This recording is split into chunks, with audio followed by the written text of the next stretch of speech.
G'day folks, a bit of an update this week. Quickly looking at the Aquaponics and some new wicking beds I'm putting in down the back. You might be able to hear it in the background. We've got some building going on. We're getting the roof replaced this week.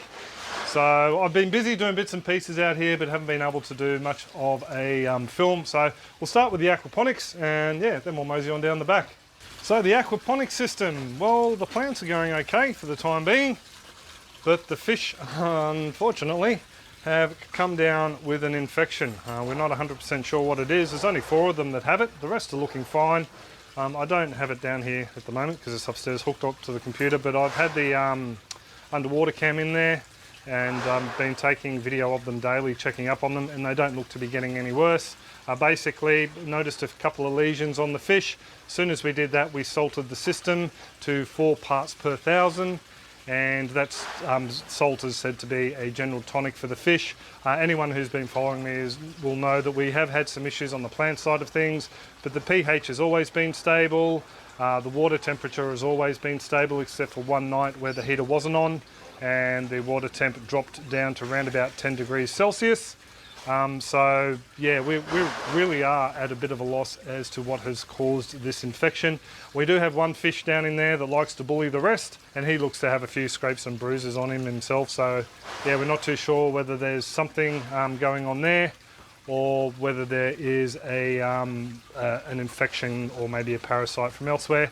But I do have an expert on the case, someone who's very knowledgeable with the jade perch. In fact, he raises them, catches them wild under license of course, and raises the fingerlings and supplies them to loads of aquaponics people here in Australia.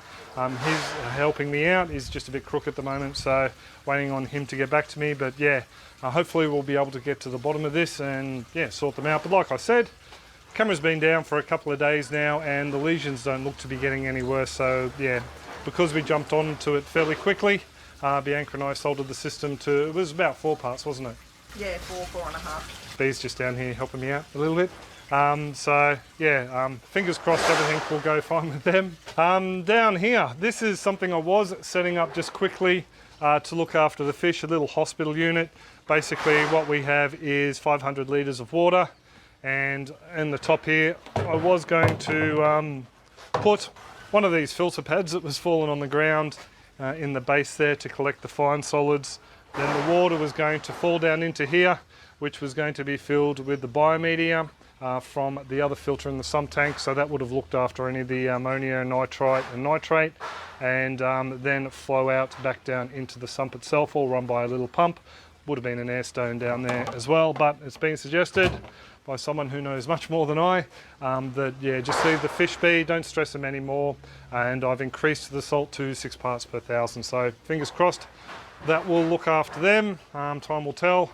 Out the back here we've acquired another aquaponic system, or almost another aquaponic system. Fish tank and sump tank is still over at my parents', and as soon as they get a tree chopped down out the front on Monday, we'll be setting up the 2 veggie pods that I did have over there, and just over there is a couple of half IBCs filled with clay from mum and dad's system from these beds here, just drying out. Here is a bit of an experiment. I had an IBC that was given to us, but it came with an added extra hole down in there. Obviously something happened with the handle and they couldn't open it, so they've tapped it and drilled a hole and glued it up. So I couldn't really use it as as 2 wicking beds, so I decided I'd try and save it, trying something different. As you saw, I've cut out the tap housing. I'm laying them on their sides and seeing if I can wick them up that way. Have to do something about the opening there, but yeah, once I sort that out, I reckon these will wick up just fine. I could also just cut them off and use them as aquaponic grow beds, but yeah, I've got those 3 plus another 3 out the front, so I don't need any more at the moment. Oh, I've also got a black one down there and another green one. This veggie pod is doing good, can't complain. We have a pallet over here. This pallet is the floor for the new wicking beds I'm setting up. We're recycling the drainage hose from the old wicking beds, and I'm going to be using that as drainage pipe, as it's made to be used as, for the landscaping and retaining walls. Oh, and that pond you saw up the top there that had the biofilter on it, it's actually the garden bed that was sitting here, but I've managed to fit in 2 wicking beds side by side in that space and the walkway, and we will be setting up another 2 to 3 running out that way after the daikons ready to be harvested and after the collies harvested as well. So these guys here, I'm wicking up slightly differently. I've come across a chap who's got some cheap pellets. Thank you very much, Will, if you're watching this. Bloody cabbage butterfly. Yeah, these are going to form the reservoir. We'll pop some sand in there. A few adjustments need to be made to them yet. If anyone wants to have a look at how I'm wicking these guys up, post a comment down in the comment section below. And also remember to hit that subscribe button if you haven't done so already. And yeah, I'll have a look at posting one just on these guys.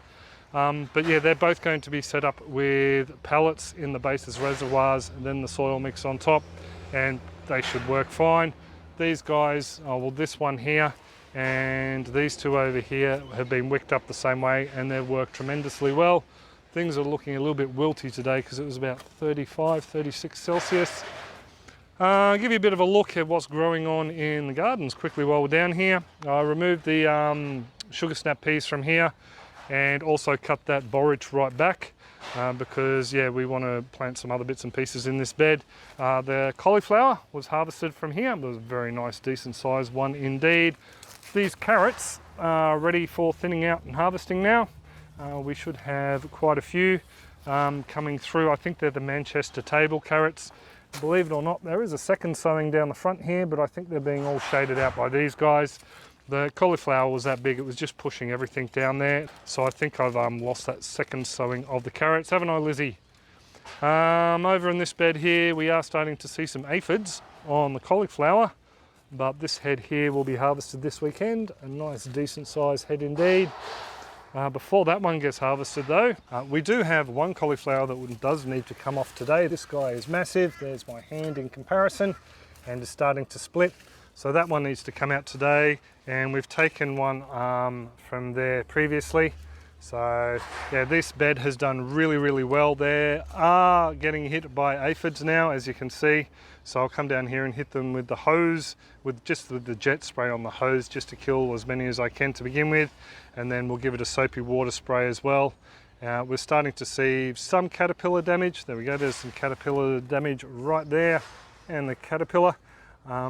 Yeah, so far they've done all right, but I think just the heat has put the plants in some distress. So one of the reasons why I think these guys are getting susceptible to attacks from the aphids and whatnot, from the cabbage butterflies. By the way, there's a parasitic wasp just buzzing around there looking for a caterpillar to deposit some eggs in.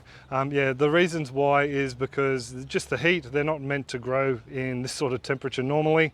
They're normally a winter crop for us, so that's putting the plants into some distress, and plants when in distress tend to be attacked by little blighters like these blooming aphids, and the cabbage butterfly a little bit more.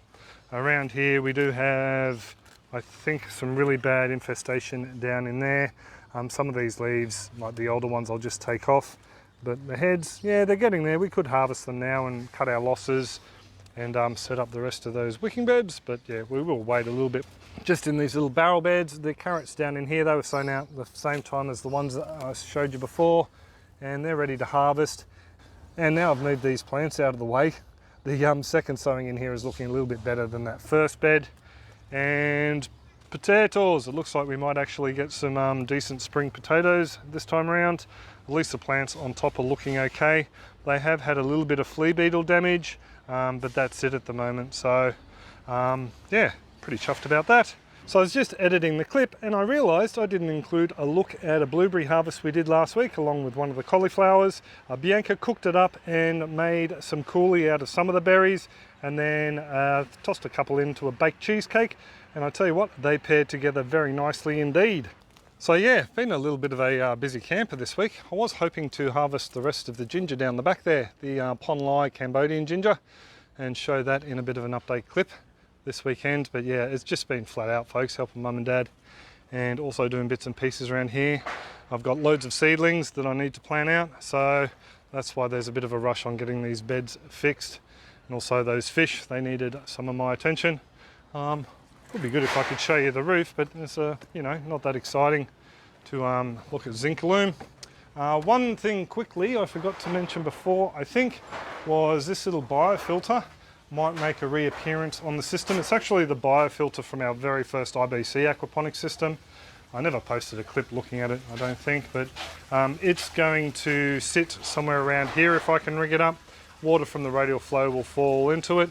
I will flow into the side of it, and then yeah, there'll be a little bit of a raised elbow, sort of as it's set out at the moment, maybe with some more gentler curves, and that will fall directly into the sump tank here. And we can do away with this. Down in here, you know, we've got the media that's already been colonised by the bacteria, so if that goes straight into that biofilter, it'll look after the conversion of the ammonia all the way through to nitrate.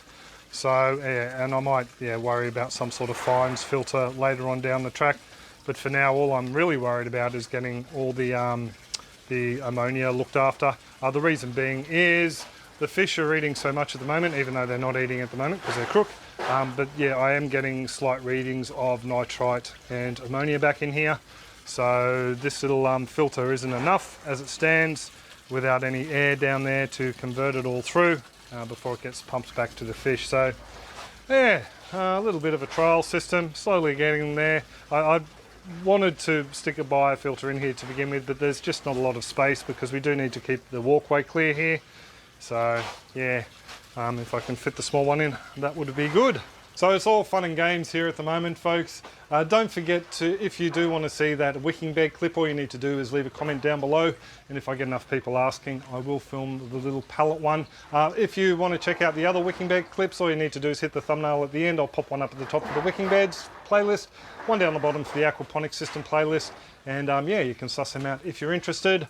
Thank you very much for coming along and sticking through to the end if you've stayed this far, and also thank you to all those folks who are supporting us on the YouTube membership program, and also the Farm Your Own Yard supporters website. I really do appreciate it, folks. Please check out the super contributors, links are in the description down below, and I need a coffee before I go pick up Kira. So take it easy, folks, and have a top one.